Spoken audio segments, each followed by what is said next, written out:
The diner was buzzing with the usual Sunday rush. Coffee cups clinked, waitresses darted between booths, and the smell of bacon and buttered toast lingered in the air. But amid the chatter, one voice stood out, a cruel laugh. At a corner booth sat Emily, a 17-year-old girl with a bright smile and a wheelchair parked by her side. She had been born with a disability that limited her mobility, but it had never dimmed her spirit. She loved this diner, the staff knew her by name, and she always ordered the same thing, pancakes with extra strawberries. But this morning, 3 teenagers noticed her. And instead of just letting her enjoy her breakfast, they decided to ruin it. "Hey," one boy sneered, nudging his friends. "Looks like someone rolled in for breakfast." The group burst into laughter, loud enough for the entire diner to hear. Emily froze, her fork hovering above her plate. She tried to ignore them, but the comments kept coming. The waitress, an older woman named Rosa, stepped in quickly. "That's enough," she said firmly, glaring at the group.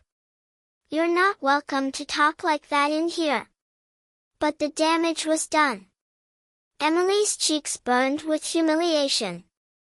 She stared down at her pancakes, pushing the strawberries around with her fork, wishing she could just disappear.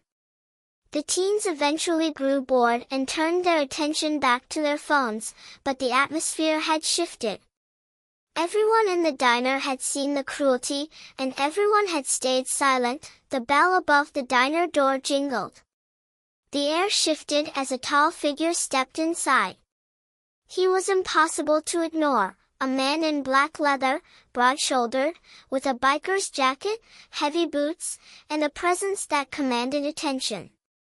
His beard was thick, his eyes sharp, and a faded scar ran across his cheek.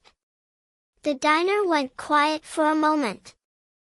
He slid into a booth and ordered black coffee, his deep voice carrying easily across the room. But as he waited, he noticed Emily sitting in her corner, quietly wiping away a tear she thought no one could see. His gaze shifted to the group of teens, still snickering to themselves. The man in leather's jaw tightened. He stood, coffee forgotten, and walked straight to Emily's table. "Mind if I sit here?" he asked gently. Emily blinked in surprise. Sure." He pulled out the chair across from her and sat down, leaning forward. "I saw what happened when I walked in. You okay?" Emily gave a small nod, though her eyes betrayed her sadness. "I'm used to it," she whispered. "People always stare. Or say things. I try not to let it bother me." The man's eyes softened. "Doesn't make it right. Doesn't make it okay." He stood up again, but this time he walked toward the teen's booth. The entire diner held its breath. "You think you're funny?" his voice boomed, low but dangerous. The kind of voice that silenced rooms. The teens looked up, suddenly nervous. "We were just joking," one stammered. "Joking?" The man slammed his hand on their table, making their drinks rattle.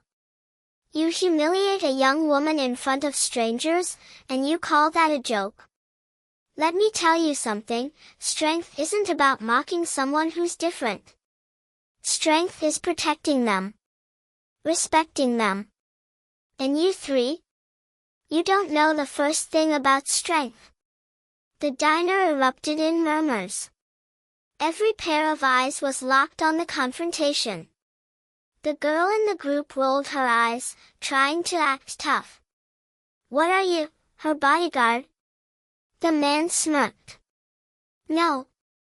I'm someone who doesn't stand by and let cowards act like they're powerful."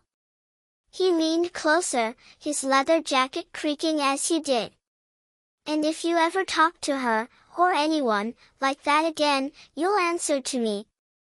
The teens paled, realizing they had picked the wrong day, the wrong diner, and the wrong target. Without another word, they slid out of the booth and hurried out the door, their false bravado crumbling. When the man returned to Emily's table, she was staring at him with wide eyes. Why did you do that?" she asked softly. He shrugged, a hint of a smile tugging at his lips. "Because I've got a daughter about your age.